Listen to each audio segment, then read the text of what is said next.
तो मूवी के स्टार्ट होते ही हमें बताया जाता है कि आज से तकरीबन 5 साल पहले गॉडजिला और कोंग की बहुत बड़ी फाइट हुई थी, जहां पर गॉडजिला कोंग को हराने के बाद समंदर की गहराइयों में चला गया था और बस उसी दिन के बाद गॉडजिला का कुछ भी पता नहीं चल पाया, किसी ने नहीं देखा उसे। और उसके बाद हमें 5 साल बाद का सीन दिखाया जाता है, जहाँ पर हम एक आइलैंड को देखते हैं जो कि कोंग का घर था असल में। और यहाँ पर हम देखते हैं कि कोंग का साइज अब पहले से काफी बड़ा हो गया है। इसके बाद कोंग सोकर उठता है और पानी में काफी इंजॉय करता है। वहीं पर हम एक छोटी बच्ची को देखते हैं जो कोंग को काफी अच्छी लगती थी। वो दोनों काफी अच्छे फ्रेंड्स भी थे और कोंग उस बच्ची की कोई बात नहीं टालता था, उसकी सारी बातें मानता था। लेकिन ये बच्ची ना तो बोल सकती है और ना ही कुछ सुन सकती है। और यहाँ पर हम कोंग को बहुत ज्यादा अग्रेसिव पाते हैं। कोंग बहुत ज्यादा गुस्से में होता है और वो एक ट्री को खेड़कर आसमान की तरफ फेंकता है, जिससे एनर्जी वॉल टूट जाती है। और यहाँ पर हम ये जान पाते हैं कि असल में कोंग को इस टाउन के नीचे रखा गया था ताकि गॉडजिला फिर से वहाँ पर ना आ जाए, क्योंकि ये दोनों टाइटन्स एक दूसरे को फील कर सकते हैं, तो कहीं ये दोबारा से न लड़ पड़े। अब क्योंकि कोंग पहले से काफी बड़ा हो गया था साइज में, इसीलिए डिसाइड किया जाता है कि उसे यहाँ से कहीं और शिफ्ट कर दिया जाएगा। इसके बाद हमें एक लड़का दिखाया जाता है जो कि एक कंपनी के लिए काम करता था और वो बेसिकली एक हैकर भी था। और जिस कंपनी में वो काम करता था वो काफी मॉडर्न चीजें बनाया करती थी, लाइक मशीन्स, रोबोट्स एक्सेट्रा। लेकिन उस हैकर को अपनी कंपनी पर थोड़ा बहुत डाउट होता है कि कंपनी कोई ऐसी चीज बना रही है जो नहीं बनानी चाहिए, इसीलिए वो कंपनी का सारा डाटा हैक कर लेता है, जिससे उसे पता चलता है कि ये कंपनी किसी काफी बड़े ऑब्जेक्ट को हांगकांग शिफ्ट कर रही है। लेकिन तभी वहाँ पर अलार्म बजने लगता है और ये गॉडजिला के आने का अलार्म था। देखते ही देखते गॉडजिला समंदर से बाहर निकल आता है। बाहर आते ही वो सब कुछ डिस्ट्रॉय करने लग जाता है। किसी को भी समझ नहीं आ रहा था कि आखिर गॉडजिला सबको क्यों मारता जा रहा है, क्योंकि वो तो एक ऐसा टाइटन है जो इंसानों को सेव करता है, उनकी जान बचाता है। यहाँ पर हम ये जान पाते हैं कि गॉडजिला के पास एक पावर है और वो पावर न्यूक्लियर पावर है। और गॉडजिला अपनी न्यूक्लियर पावर का इस्तेमाल करके पूरी कंपनी को डिस्ट्रॉय कर देता है। इसके बाद ये न्यूज पूरी दुनिया में वायरल हो जाती है कि गॉडजिला आ चुका है, लेकिन इस बार वो चेंज होकर आया है, पहले जैसा नहीं रहा। यानी पहले वो इंसानों को बचाता था, लेकिन अब वो अग्रेसिव है और गुस्से में सबको मारता जा रहा है। कंपनी का ऑनर न्यूज में सबको बता रहा होता है कि हमारी कंपनी एक प्रोजेक्ट पर काम कर रही है। वो बहुत जल्द एक ऐसी डिवाइस बनाने में कामयाब हो जाएंगे कि जिससे गॉडजिला का मुकाबला हो सकता है। इस न्यूज को एक लड़की भी देख लेती है जिसका नाम होता है मेडिसन। लेकिन यहाँ पर मेडिसन इस बात पर एग्री नहीं करती कि गॉडजिला गुस्से में आया है, क्योंकि वो गॉडजिला को बहुत अच्छे से जानती थी। इसीलिए वो इस न्यूज को सिर्फ एक बकवास समझती है, क्योंकि उसका मानना था कि गॉडजिला कभी भी किसी को नुकसान नहीं पहुंचा सकता, बल्कि वो इंसानों की हेल्प करता है, उनकी जान बचाता है। मेडिसन अपने फादर के पास जाकर उन्हें समझाने की कोशिश करती है कि गॉडजिला कभी भी ऐसा नहीं कर सकता और उसके साथ जरूर कुछ न कुछ किया गया है।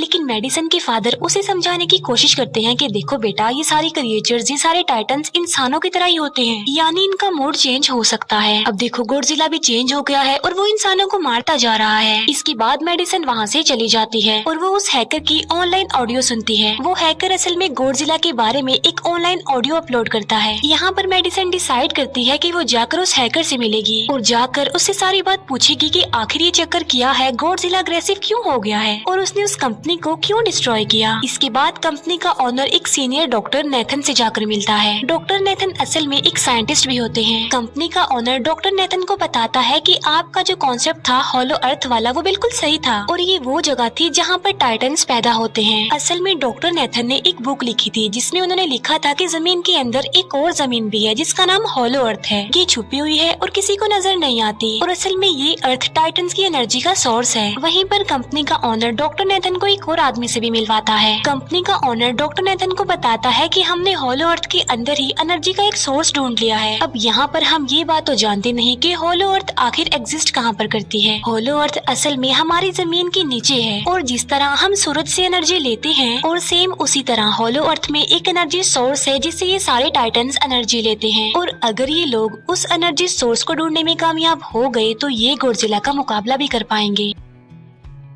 डॉक्टर नेथन उनसे पूछता है कि आखिर हम उस हॉलो अर्थ तक जाएंगे कैसे, क्योंकि अब से कुछ साल पहले मेरे भाई ने भी वहाँ पर जाने की कोशिश की थी लेकिन वो नहीं जा पाया और मर गया। यहाँ पर हम ये बात भी जान पाते हैं कि हॉलो अर्थ में ग्रेविटी नहीं होती, इसीलिए वहाँ पर हर चीज हवा में उड़ने लगती है। जिस पर कंपनी का ऑनर डॉक्टर नेथन को कहता है कि आपको इस बारे में फिक्र करने की कोई जरूरत नहीं है, क्योंकि हमारी कंपनी ने एक एंटी ग्रेविटी कार बनाई है जिसकी मदद से हम वहाँ यानी हॉलो अर्थ पर जाएंगे। कंपनी का ऑनर ये भी बताता है कि हर टाइटन्स में एक एबिलिटी होती है जिसकी मदद से हर टाइटन अपने घर को ढूंढ सकता है, इसीलिए हमें एक कॉन्ग की हेल्प लेनी चाहिए। इसके बाद डॉक्टर नेथन अपनी एक फ्रेंड जो कि डॉक्टर भी थी उससे मिलते हैं और ये फीमेल डॉक्टर कॉन्ग की देखभाल भी करती थी। डॉक्टर नेथन उस फीमेल डॉक्टर को समझाने की कोशिश करते हैं कि हमें कॉन्ग को उसके घर पर भेजना चाहिए और उसका घर होलो अर्थ है क्योंकि हम उसे ज्यादा टाइम के लिए यहाँ पर नहीं रख सकते और अगर वो यहाँ से बाहर निकला भी तो गॉडजिला उस पर अटैक कर देगा, इसीलिए कॉन्ग सिर्फ होलो अर्थ में ही सेफ रह सकता है। अब थोड़ी बहस के बाद फाइनली वो फीमेल डॉक्टर भी इस बात के लिए एग्री हो जाती है क्योंकि इसके अलावा उनके पास और कोई ऑप्शन जो नहीं था। फिर ये लोग अपनी पूरी आर्मी के साथ कॉन्ग को होलो अर्थ की तरफ ले जाने लगते हैं। कॉन्ग को ये लोग चेन से बांधकर ले जा रहे थे। कॉन्ग की फ्रेंड यानी वो छोटी बच्ची कॉन्ग से इशारों में बातें करती है। बच्ची बताती है कि कॉन्ग को गुस्सा आ रहा है क्योंकि उसे जंजीरों से बांधा हुआ है। आर्मी का लीडर उस फीमेल डॉक्टर को कहता है कि हम गॉडजिला के रास्ते से नहीं गुजरेंगे और हम किसी दूसरे रास्ते से ही जाएंगे ताकि गॉडजिला को पता न चल पाए, जिस पर वो फीमेल डॉक्टर कहती है कि जी हाँ बिल्कुल हमें ऐसा ही करना चाहिए क्योंकि गॉडजिला और कॉन्ग की काफी पुरानी दुश्मनी है क्योंकि वो दोनों ही खुद को मॉन्स्टर्स का किंग समझते हैं और अगर वो दोनों एक दूसरे के सामने आ जाते हैं तो तबाही मचा देंगे। फिर हम मेडिसन को देखते हैं जो कि अपनी फ्रेंड को लेकर उस हैकर से मिलने जाती है। यहाँ पर वो हैकर उन लोगों को बताता है कि असल में कंपनी एक काफी बड़ी चीज बना रही है और उस चीज को बनाकर हांगकांग शिफ्ट कर दिया जाएगा, लेकिन गॉडजिला को ये बात पसंद नहीं आई, इसीलिए उसने उस कंपनी पर अटैक करके उसे डिस्ट्रॉय कर दिया। फिर हम देखते हैं कि कॉन्ग वाली शिप में अलार्म बजने लगा है। वो बच्ची फीमेल डॉक्टर को बता रही होती है कि गॉडजिला आ रहा है। डॉक्टर नेथन कहता है कि अब क्योंकि गॉडजिला बाहर आ रहा है तो हमें कॉन्ग को भी आजाद कर देना चाहिए, यानी उसकी चेन्स खोल देनी चाहिए ताकि वो गॉडजिला का मुकाबला करके हम सबको बचा ले। और अब फाइनली गॉडजिला बाहर आ जाता है जो एक शिप को डिस्ट्रॉय करते हुए आगे बढ़ रहा था उन लोगों की तरफ। जब कॉन्ग को पता चलता है कि गॉडजिला आ रहा है तो वो जोर से चिल्लाने लगता है, लेकिन उसे तो चेन से बांधा गया था। फिर ये लोग गॉडजिला पर रॉकेट और मिसाइल से अटैक करते हैं जिसका गॉडजिला पर जरा भी असर नहीं होता। जो उन लोगों के प्लेन्स होते हैं गॉडजिला उन्हें भी डिस्ट्रॉय कर देता है और अब गॉडजिला कॉन्ग वाले शिप की तरफ बढ़ रहा था। गॉडजिला उन लोगों के सारे शिप्स को डिस्ट्रॉय कर देता है और यहाँ पर गॉडजिला उनके शिप को पलट देता है जिससे कॉन्ग और बाकी लोग समंदर में डूबने लगते हैं। फिर वो लोग कॉन्ग की चेन्स को खोल देते हैं ताकि कॉन्ग गॉडजिला का मुकाबला करके उन सबको बचाए। फिर गॉडजिला और कॉन्ग की ग्रेट वॉर होती है जिससे कॉन्ग गॉडजिला को समंदर में काफी नीचे फेंक देता है। फिर वो पलटी हुई शिप को सीधा करता है ताकि सब लोगों की जान बच सके, लेकिन गॉडजिला एक बार फिर से उठता है और वो उस शिप की तरफ जा रहा था जिसमें वो बच्ची थी। और यहाँ पर कॉन्ग एक शिप से दूसरे शिप पर जंप करके फाइनली उस शिप तक पहुँच जाता है जहाँ पर गॉडजिला आ रहा था। यहाँ पर कॉन्ग गॉडजिला को एक जोरदार पंच मारता है। फाइट बैक करते हुए गॉडजिला भी कॉन्ग को मारता है जिससे कॉन्ग नीचे गिर जाता है। कॉन्ग एक बार उठकर फिर से गॉडजिला को मारता है और गॉडजिला जाकर समंदर में गिरता है। इस बात से गॉडजिला को काफी गुस्सा आ जाता है और यहाँ पर वो अपनी पावर यानी न्यूक्लियर पावर का इस्तेमाल करता है। ये देखकर कॉन्ग जल्दी से अपनी जान बचाने के लिए पानी में कूद जाता है। गॉडजिला की जो न्यूक्लियर पावर की लाइट होती है वो हर जगह फैल जाती है। सब लोग उसे देखकर काफी हैरान रह जाते हैं और यहाँ पर हमें अंदाजा हो जाता है कि गॉडजिला कितना ज्यादा पावरफुल है। फिर समंदर के अंदर ही उन दोनों के बीच फाइट होने लगती है। गॉडजिला तो पानी में सांस ले सकता था, लेकिन कॉन्ग जो कि इंसानों की तरह था वो पानी में सांस नहीं ले सकता था, इसीलिए कॉन्ग हारता हुआ नजर आ रहा था।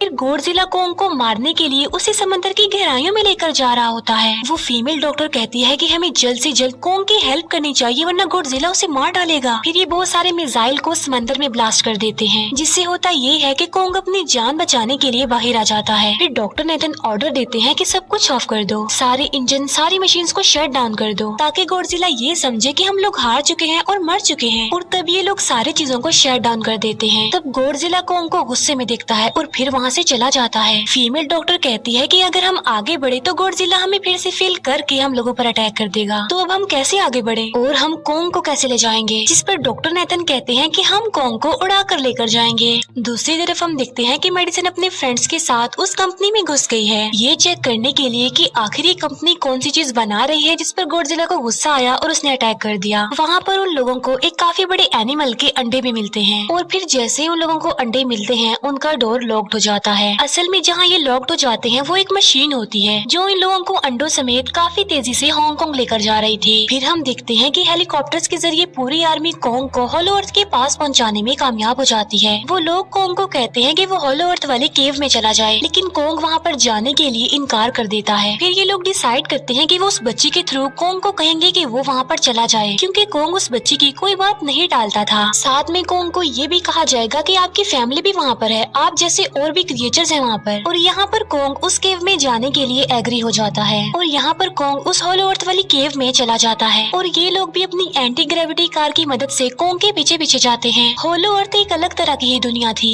अब क्योंकि उन लोगों के पास एंटी ग्रेविटी कार्स थी, इसीलिए उनकी जान बच जाती है। और होलो अर्थ में अलग अलग तरह के मॉन्स्टर्स भी थे और तभी एक फ्लाइंग मॉन्स्टर उनकी एंटी ग्रेविटी कार पर अटैक कर देता है। वो मॉन्स्टर उस बच्ची पर भी अटैक करने वाला होता है, लेकिन कोंग उस मॉन्स्टर को पकड़ लेता है और उसे मार डालता है और बाद में उस मॉन्स्टर का सर ही धड़ से अलग कर देता है। इसके बाद कोंग तेजी से आगे बढ़ने लगता है, जबकि बाकी सब भी कोंग के पीछे पीछे जाते हैं। अब होलो अर्थ पर ग्रेविटी ना होने की वजह से वहाँ के सारे पत्थर हवा में उड़ रहे होते हैं। मेडिसन और उसके फ्रेंड्स हांगकांग पहुँच जाते हैं और यहाँ पर उन लोगों को उस कंपनी के सीक्रेट वेपन के बारे में पता चल जाता है। गॉडजिला को मारने के लिए इस कंपनी ने एक और गॉडजिला बनाया है और इस नए गॉडजिला का नाम होता है मेगा गॉडजिला। और इस मेगा गॉडजिला को कंट्रोल करने वाला वो आदमी होता है जिसे उस कंपनी के ऑनर ने डॉक्टर नेथन से मिलवाया था। मेगा गॉडजिला की पावर्स को चेक करने के लिए वहाँ पर एक स्कल क्रॉलर को छोड़ दिया जाता है। मेगा गॉडजिला यहाँ पर अपनी पावर्स का इस्तेमाल करके स्कल क्रॉलर को मार डालता है, लेकिन यहाँ पर एक गड़बड़ हो जाती है और वो ये कि उन्हें मेगा गॉडजिला को चलाने के लिए और ज्यादा पावर चाहिए थी और वो पावर सिर्फ और सिर्फ होलो अर्थ में थी। और यही वजह थी कि कंपनी का ऑनर उस एनर्जी सोर्स, उस पावर को ढूंढ रहा था ताकि वो मेगा गॉडजिला को दोबारा से जिंदा कर सके। इसके बाद हम देखते हैं कि मेगा गॉडजिला एक्टिवेट हो गया है। मेगा गॉडजिला के जिंदा होते ही गॉडजिला उसे फील कर लेता है और इसीलिए वो हांगकांग जहाँ पर वो मेगा गॉडजिला था उसी तरफ बढ़ने लगता है। होलो अर्थ दिखने में काफी खूबसूरत थी और होलो अर्थ में जो एनर्जी सोर्स था वो एक पहाड़ में था। कोंग उस पहाड़ की तरफ जाता है और उसके डोर को ओपन कर देता है और जोर से धाड़ता है। कोंग को वहाँ पर एक वेपन मिल जाता है जो कि एक एक्स थी और ये एक्स कोई नॉर्मल एक्स नहीं होती, बल्कि ये गॉडजिला की बॉडी से बनाई गई होती है जो कि बहुत पावरफुल होती है। कोंग उस एक्स को लेकर एक जगह पर बैठ जाता है बिल्कुल किंग की तरह। गॉडजिला जो कि हांगकांग पहुंच गया था और अब वो मेगा गॉडजिला की तरफ बढ़ रहा था, जिससे सब लोग अपनी जान बचाने के लिए इधर उधर भागने लगते हैं। दूसरी तरफ कोंग को एनर्जी सोर्स भी मिल जाती है और यहाँ पर उसे ये भी पता चलता है कि एनर्जी सोर्स उसकी एक्स को भी चार्ज कर सकता है, क्योंकि उसकी एक्स चार्ज होने के बाद ही चल सकती है और चार्ज होने के बाद वो और ज्यादा पावरफुल हो जाती है। गॉडजिला को ये बात भी पता चल जाती है कि होलो अर्थ में कोई आया है, जिससे गॉडजिला अपनी न्यूक्लियर पावर जमीन पर मारता है, जिससे वो न्यूक्लियर पावर जमीन को फाड़ती हुई कोंग के पास पहुँच जाती है। कंपनी की एक फीमेल ऑनर उन लोगों के साथ ट्रेक करती है। वो इस एनर्जी का थोड़ा सा सैंपल अपनी कंपनी के पास भेज देती है ताकि वो लोग मेगा गॉडजिला को एक्टिवेट कर दें। हालांकि फीमेल डॉक्टर उसे ऐसा करने से मना करती है, लेकिन वो उसकी एक नहीं सुनती और जब उस लड़की को रियलाइज होता है कि यहाँ पर गॉडजिला भी आने वाला है तो वो वहाँ से भागने लगती है, लेकिन तभी कोंग उसकी कार को पकड़कर उसे डिस्ट्रॉय कर देता है। कोंग अपना एक्स लेकर गॉडजिला से लड़ने के लिए तैयार हो जाता है, क्योंकि इस न्यूक्लियर पावर के जरिए गॉडजिला ने कोंग को लड़ने का इशारा दिया था। फिर कोंग वहाँ से भागते हुए हांगकांग हो जाता है। कोंग गॉडजिला पर अटैक करता है, लेकिन बाय मिस्टेक उसकी वो एक्स एक बिल्डिंग में फंस जाती है और मौके का फायदा उठाकर गॉडजिला कोंग को नीचे गिरा देता है और यहाँ पर इन दोनों के बीच जबरदस्त फाइट होती है। गॉडजिला कई बार अपनी न्यूक्लियर पावर का इस्तेमाल करके कोंग को मारने की कोशिश करता है, लेकिन कोंग बहादुरी से मुकाबला करते हुए हर बार बच जाता है। फिर कोंग अपनी एक्स से गॉडजिला पर अटैक करके उसे इंजर्ड कर देता है, जिससे गॉडजिला को गुस्सा आ जाता है और वो अपनी न्यूक्लियर पावर का इस्तेमाल करके कोंग को दूर फेंकता है, लेकिन कोंग अपनी एक्स की मदद से उस पावर को अपनी तरफ आने से रोक देता है। इन दोनों के बीच काफी देर तक फाइट चलती रहती है। अब क्योंकि गॉडजिला काफी ज्यादा पावरफुल था, इसीलिए कोंग हारता हुआ नजर आ रहा था। गॉडजिला कोंग को इंजर्ड करके वहीं पर फेंक देता है और उसकी चेस्ट पर पैर रख के जोर से धाड़ने लगता है। उसे देखकर कोंग भी जोर से धाड़ने लगता है और तभी गॉडजिला कोंग को छोड़कर वहाँ से जाने लगता है। हम देखते हैं कि कंपनी के ऑनर को वो एनर्जी सोर्स मिल चुका था जिसके जरिए वो मेगा गॉडजिला को जगा दे। यहाँ पर हमें पता चलता है कि मेगा गॉडजिला से काफी पावरफुल है और उससे साइज में काफी बड़ा भी है, लेकिन यहाँ पर मेगा गॉडजिला सब कुछ अपने कंट्रोल में कर लेता है। इसीलिए मेगा गॉडजिला सबसे पहले कंपनी के ऑनर को मारता है और बाद में उसके असिस्टेंट को भी मार डालता है। फिर मेगा गॉडजिला दीवार को फाड़ते हुए बाहर आ जाता है। गॉडजिला जब मेगा गॉडजिला को देखता है तो वो उससे लड़ने के लिए आगे बढ़ता है और उन दोनों के बीच काफी फाइट होती है। अब क्योंकि मेगा गॉडजिला काफी पावरफुल था, इसीलिए गॉडजिला हारता हुआ नजर आ रहा था। मेगा गॉडजिला को बहुत ज्यादा मारता है और उसे नीचे गिरा देता है। मेडिसन और वो हैकर मेगा गॉडजिला की पावर्स को ऑफ करने की कोशिश करते हैं, लेकिन वहाँ पर सारी मशीन्स में कोड्स लगे हुए थे। दूसरी तरफ हमें कॉन्ग दिखाया जाता है जो कि लड़ने की वजह से काफी इंजर्ड हो गया था और उसकी हालत काफी खराब थी और वो ऑलमोस्ट मरने ही वाला था। वो बच्ची कॉन्ग की हार्ट बीट सुनती है तो सबको बताती है कि कॉन्ग की हार्ट बीट आहिस्ता आहिस्ता कम होती जा रही है, जिस पर डॉक्टर नेथन कहते हैं कि हमें कॉन्ग को बचाने के लिए उसे एक काफी बड़ा इलेक्ट्रिक शॉक देना होगा। और ये लोग कॉन्ग को शॉक उसी एंटी ग्रेविटी कार से देते हैं, जिससे कॉन्ग को काफी बड़ा झटका लगता है और वो दोबारा से उठकर खड़ा हो जाता है। वो बच्ची इशारों में कॉन्ग को कहती है कि देखो गॉडजिला हमारा दुश्मन नहीं है, वो हमारा फ्रेंड है, इसीलिए जाओ और उसकी हेल्प करो। तब कॉन्ग गॉडजिला को बचाने के लिए चला जाता है। मेगा गॉडजिला अपनी न्यूक्लियर पावर का इस्तेमाल करके गॉडजिला को बस मारने ही वाला होता है कि तभी वहाँ पर कॉन्ग आ जाता है और कॉन्ग यहाँ पर गॉडजिला को बचा लेता है। गॉडजिला फौरन समझ जाता है कि मुझे और कॉन्ग को साथ मिलकर लड़ना चाहिए, लेकिन मेगा गॉडजिला इतना ज्यादा पावरफुल था कि वो इन दोनों पर भारी पड़ रहा था। कॉन्ग को अपनी एक्स नजर आती है, लेकिन मुसीबत की बात तो ये है कि वो चार्ज नहीं होती, लेकिन कॉन्ग फिर भी उस एक्स से मेगा गॉडजिला पर अटैक कर देता है। लेकिन मेगा गॉडजिला कॉन्ग को मारता है और वो कॉन्ग को बस मारने ही वाला होता है कि तभी कॉन्ग उसे ऐसा करने से रोक लेता है। अब क्योंकि मेडिसन और उस हैकर से वो मशीन बंद नहीं हो रही थी जिससे मेगा गॉडजिला की पावर्स को कम किया जाए, इसीलिए वो गुस्से में आकर उस मशीन पर पानी डाल देते हैं, जिससे मेगा गॉडजिला थोड़ी देर के लिए ऑफ हो जाता है। और इसी बात का फायदा उठाकर गॉडजिला अपनी न्यूक्लियर पावर के जरिए कॉन्ग के उस एक्स को चार्ज कर देता है और अब कॉन्ग के पास पावर आ चुकी थी, इसीलिए वो मेगा गॉडजिला को तबाह बर्बाद करके रख देता है। उसके हाथ पैर तोड़ देता है और उसके सारे बॉडी के पार्ट्स अलग अलग कर देता है और लास्ट में वो मेगा गॉडजिला का सर भी उखेड़ कर फेंक देता है। अब क्योंकि मेगा गॉडजिला मर चुका था तो सब कुछ नॉर्मल हो जाता है, लेकिन तभी गॉडजिला फिर से खड़ा हो जाता है और कॉन्ग भी अपनी एक्स लेकर गॉडजिला से लड़ने के लिए तैयार हो जाता है। अब क्योंकि उन दोनों ने एक दूसरे की हेल्प की थी, इसीलिए वो नहीं लड़ते। गॉडजिला वापस समंदर में चला जाता है जहाँ से वो आया था, और जबकि कॉन्ग अब हमेशा के लिए होलो अर्थ में चला गया है और कॉन्ग उस छोटी बच्ची को भी अपने साथ वहाँ पर ले गया है। और इसी के साथ ही इस मूवी का यहीं पर एंड हो जाता है।